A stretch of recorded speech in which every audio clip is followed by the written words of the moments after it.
well as I do, a lot of people will say, yeah, I go to church, but they don't go to church. They go to church once a day and once a year, right? So this 16% of people marking, yeah, I go to evangelical church, they don't really.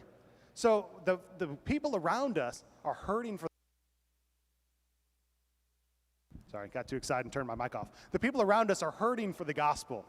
You know, if we have half of the people on Manchester Road out here going through life without a savior, without a religion at all, we got some work to do.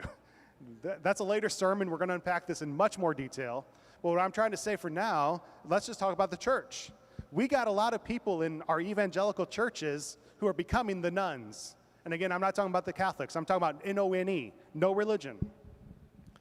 Now, I think the largest majority of people who drift away from church don't do it like my friends.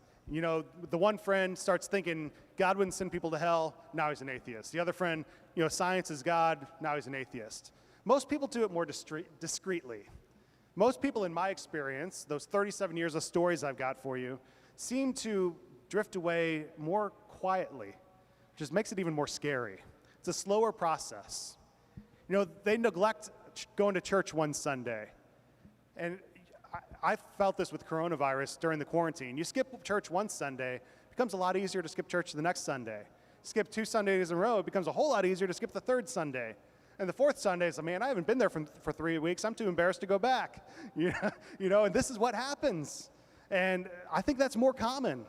You know, my daughter has a soccer game this week. I can't make it to church. Oh, yeah, my son, he's got Boy Scout camp next week. I can't make it to church. Oh, yeah, I was going to go to the lake the week after that. You know, I just bought that new boat. I can't go to church the following week. Oh, man, I've been away for the last 3 weekends. I just need to stay home and take a break. 4 Sundays in a row, you're gone. And before you know it, people drift away from the church. The author of Hebrews is talking about those kind of people, I think. The author of Hebrews insists that everyone in the fellowship, all of us in the group, look out for one another. It's our job to make sure people don't drift away like that. Because our natural inclination is to fall away from the faith. It's not to follow Jesus more closely.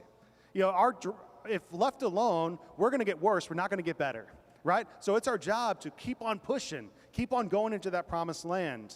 Each of us are to look out that none of us fall away. So our job as a church is to look out for one another.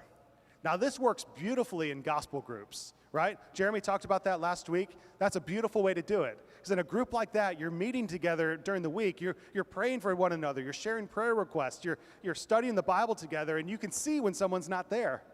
And that's part of your job in a group like that. And if you're not a member, join one. It's good. In a group like that, you look out for each other and make sure they don't fall away. Or in Sunday school, once we kick that back up again, when coronavirus, Lord willing, is gone.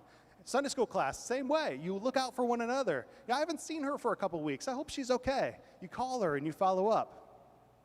So it's our job in our small groups and even in our large group to make sure that no one falls away. I'll give you an example, good example this time. When I was in seminary in North Carolina, part of our deal for getting our scholarship is we had to serve in like country churches during the summer. And one of the country churches I worked in was a tiny little Methodist church out in the middle of nowhere. And I was the youth pastor. By the way, I'm a terrible youth pastor. I'm pitiful. I don't like toilet jokes or anything. I'm a terrible youth pastor. So anyway, I'm pastoring this kid, and the Johnson City Cardinals were playing the Burlington Indians in like single A baseball. So I took this kid, it was a guy, and we went out to supper and then went to watch the baseball game. And we were talking, and he starts telling me about a kid in the youth group who he hadn't seen since I'd started there in June. And the kid says something that sounds so simple, but it's so gospel. He says, you know, I haven't seen this guy for a while. I ought to give him a call and see if he's okay. That sounds so minute, but that's exactly what we're called to do. I haven't seen that kid for a while. I ought to give him a call, right? I haven't seen her for a while. I wonder if she's okay. You know, this guy hasn't come to gospel group for like 3 weeks. I hope he's all right. Don't just hope. Call him. Shoot him a text. Reach out to him. Follow up with him. It's that simple. That's what the author of Hebrews is talking about. See to it that none of us come short of the grace of God. We're all in this together. When I think of this, I often think of a story a coworker told me. I think I mentioned in a sermon before that my dad owns Easter Fence Company, and I sell fences for the company during the summer. But back when I was healthier and skinnier and younger and dumber, I used to put up fences too. And when I put up fences, I would work with one guy. It's basically I'm digging a hole, the other guy's looking at me or mixing concrete or whatever. And one of the guys' names was Lanny.